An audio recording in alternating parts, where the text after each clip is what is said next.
If it means stopping his evil interdimensional doppelganger, will Bruce Wayne be willing to go to the dark side to do it? Well, let's hop into the pages of The Batman Who Laughs issue number 4 and find out for ourselves, shall we? Alrighty then, so picking up from where the last issue left off, Batman decided maybe he shouldn't be fighting the Joker toxin in his bloodstream, maybe he should accept it and use it as a tool in defeating his new foe. Essentially, to fight nuts, you gotta get nuts. Alfred stumbles upon this transformation, and obviously he is none too happy. In fact, he's ready to give Bruce the spankings he probably should have given him a long time ago. It's a good thing then that coming so close to killing his surrogate father and probably his best friend in the world is just enough to snap Bruce back to reality. In his absolute madness, though, our hero did manage to stumble upon something rather interesting, and that is the Batman Who Laughs visor. Yeah, it's not just a fun piece of Centibite-inspired flair, you see. It's actually made of dark metal, and when the Batman Who Laughs wears it, he's able to see things that normal people just aren't. He can actually see inside people, see their darkness, their fears, their inadequacies, and Batman hopes that if he uses the same tactics, maybe he can hunt the Batman Who Laughs down wherever he's hiding. And he's going to have to hurry because it's only a matter of time before the Batman Who Laughs releases his horrible concoction into Gotham's water supply, turning people into twisted monstrosities like himself. Newly deputized Bat Family member and former villainous serial killer James Gordon Jr. is doing his part to help out the Dark Knight walking the waterways of Gotham City. He thinks he's managed to pinpoint 3 possible entry points for the Batman Who Laughs while also having something of an epiphany going off his medication.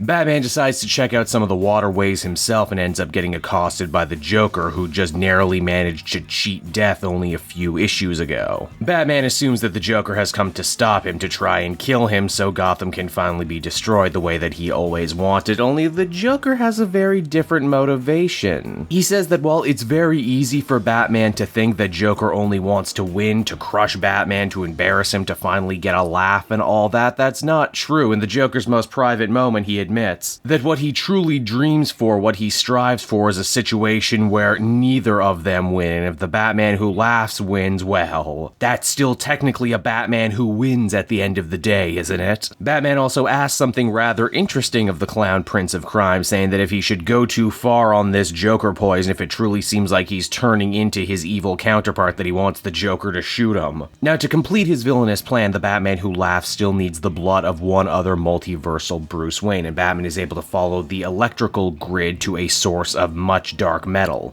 One that just so happens to be located at Blackgate Penitentiary, because I mean, you know, it couldn't be located somewhere nice like the beach or an ice cream shop. Batman hopes that if he can save this other Bruce Wayne from the clutches of the Batman Who Laughs, maybe he can save the day. And who is this other Bruce Wayne? Well, it seems that in an alternate Gotham, this Bruce became warden of Blackgate Penitentiary, fighting crime from a completely different angle, but in doing so turning the entire city into a high-tech prison. Hopefully with less cold showers and less guards whomping your ass every day. For a second, our hero feels quite triumphant. He beat the villain off at the pass, and it looks like he's actually going to get a victory for once in this series. He passes Warden Bruce off to one of the guards, only to discover that that's no guard at all. That's actually the Batman Who Laughs playing elaborate dress-up. He kills Warden Wayne, and then to really rub some salt in the wound, he decides to show Batman his true face, everything he's doomed to become if he can't stop his transformation. He then resumes his disguise and then goes to blame Batman for the murder of this warden. Meaning that as the comic winds down, all the well-meaning prison guards decide to open fire on Batman, thinking he's the Batman Who Laughs. And so that was the Batman Who Laughs issue number 4, everybody, and once again, Scott Snyder and company take us on a mind-bendy tour into how far Batman is willing to go to defeat an enemy who might be crazier than anything he's ever come up against. This series might also be a masterclass on how to write finales that always feel like all hope is lost, and then the next issue to continue to make you feel like all hope is lost. Giving Batman the literal opportunity to see through the eyes of the Batman Who Laughs is a truly inspired take. Why, even Jim Gordon gets a nice little subplot wherein he too must deal with his own evil multiversal Batman and what repercussions that would bring. Ultimately, I would give this one an 8.5 out of 10. Solid Hey there, stuff. everyone. It's your old pal Cave Joel again. I want to thank you so much for watching to the end of the video. I hope you enjoyed it, and if you did,